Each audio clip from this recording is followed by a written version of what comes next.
falkeeda waadaniyoosheedo isu sama falkeeda waadaniyoosheedo nin lagu sexdo seexan ilibaadsiida seexan nin lagu sexdo seexan haseexan haseexan haseexan haseexan soo jeedo waynu feejigo haseexan haseexan haseexan haseexan soo jeedo waynu feejigo Soomaalidii midowdo saxabkii baxayo tamaakii Soomaalidii midowdo saxabkii baxayo tamaakii nin lagu sexdo seexan ilibaadsiida seexan nin lagu sexdo seexan.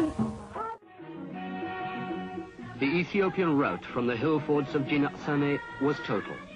Huge quantities of abandoned armor would go to swell the liberation arsenal.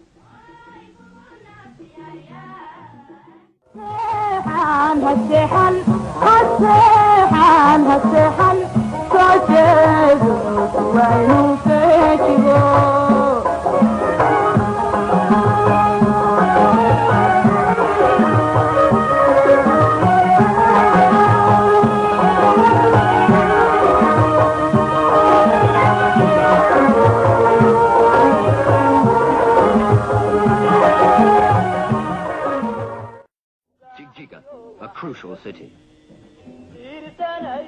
Ceded to Ethiopia in 1945, Somali Jigjiga was at last liberated on September the 16th, 1977. Its loss was a decisive blow to the Ethiopians. Of its garrison, no less than half were killed or taken prisoner.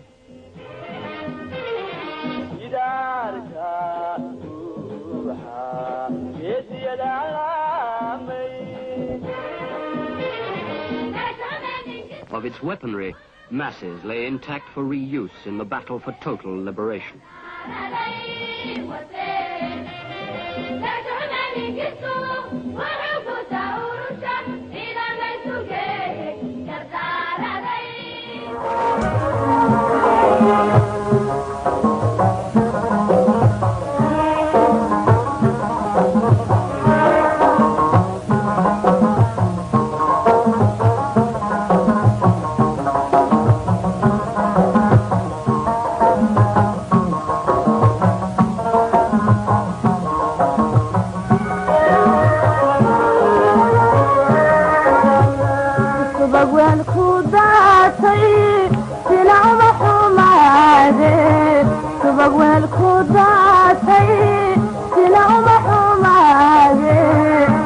صبح وانا على كان السلام وصبح وانا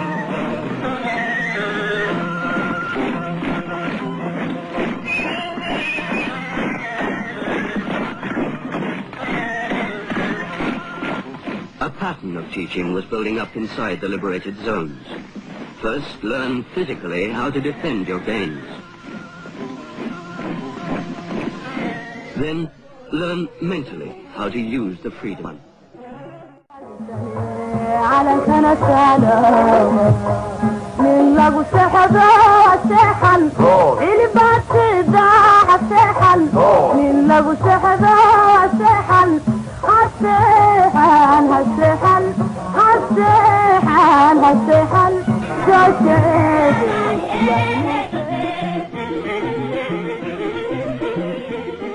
Ethiopian trenches in Ogdaen.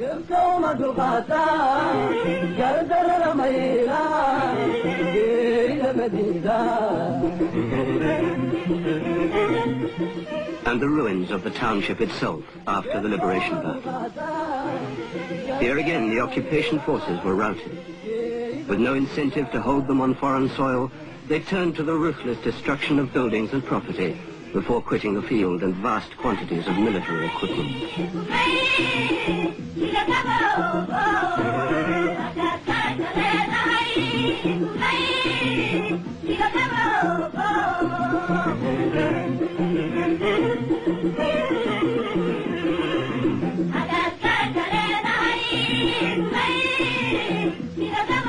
Once again, schooling followed here in the wake of the liberators.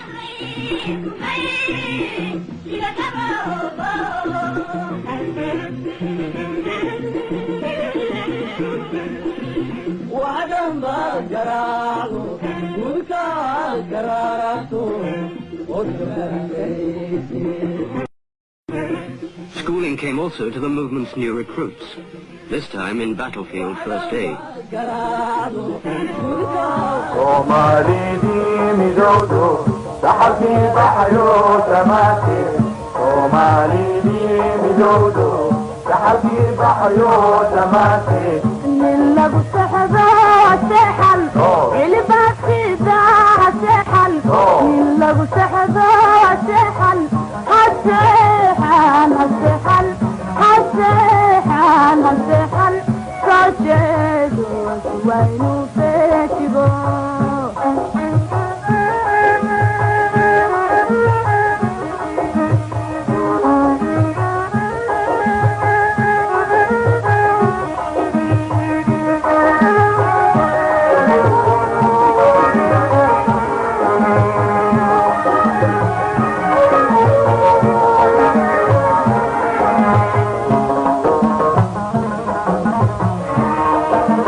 While the Liberation Front set to training its eager but very raw recruits, other social services moved in to consolidate the society around them. Medical attention was paid to Somali civilians, probably for the first time in their lives.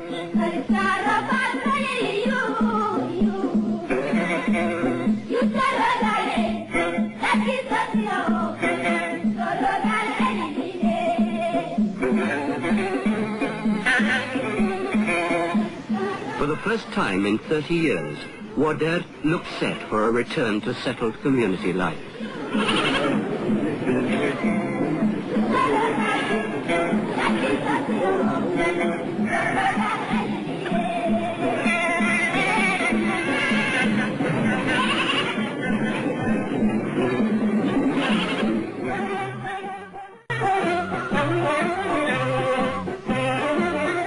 Ethiopian remains from the battle for Gabri Dahar. After 3 days of bitter fighting, the township was freed on July 24, 1977.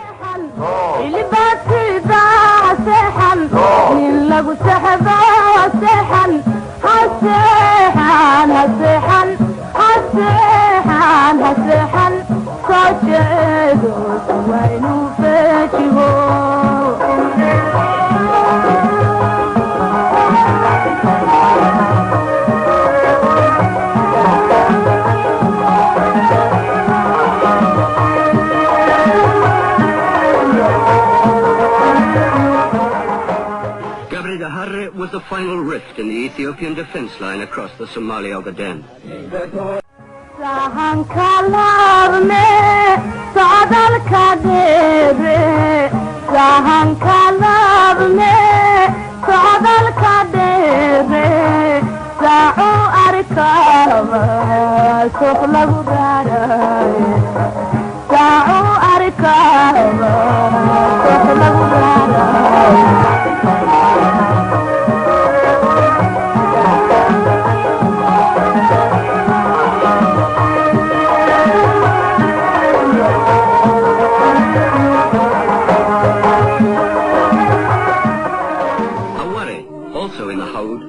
Annexed by Ethiopia in 1922 after the defeat of the Somali national hero Mohammed Abdullah Hassan, called by the British the Mad Mullah.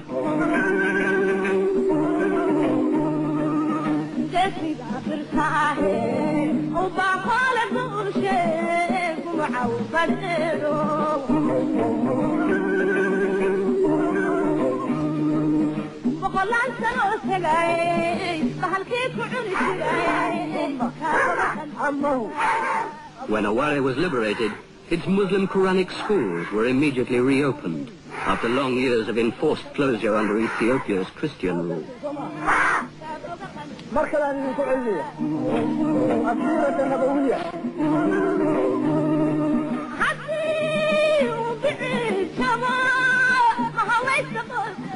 Once again in Aware. The Soviet Union began shipping in weapons and 15,000 troops to fight in Ethiopia. The troops were Cuban.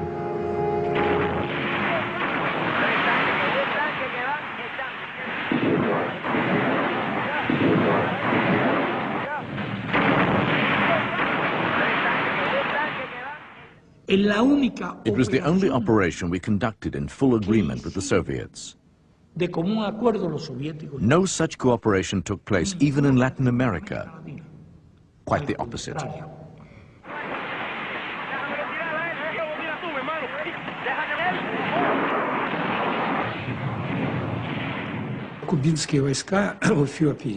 The Cuban troops in Ethiopia played a very important role.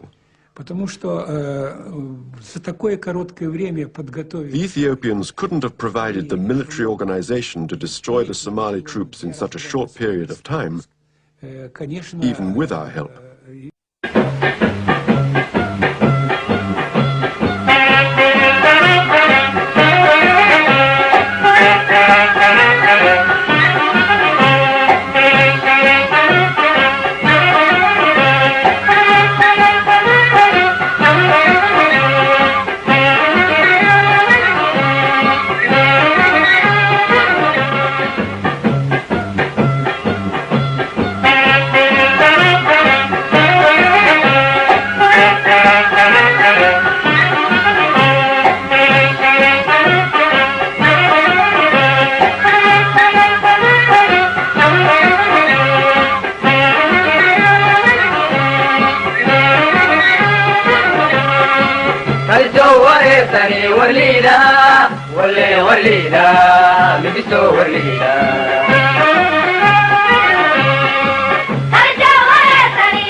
واللي وقدر دا تيبان كاويعا واللي أمد وستجريبان كاواما واللي أقول ويل حدان وحبك عليك واللي وقدر دا تيبان كاويعا واللي أمد وستجريبان كاواما واللي أقول ويل حدان وحبك عليك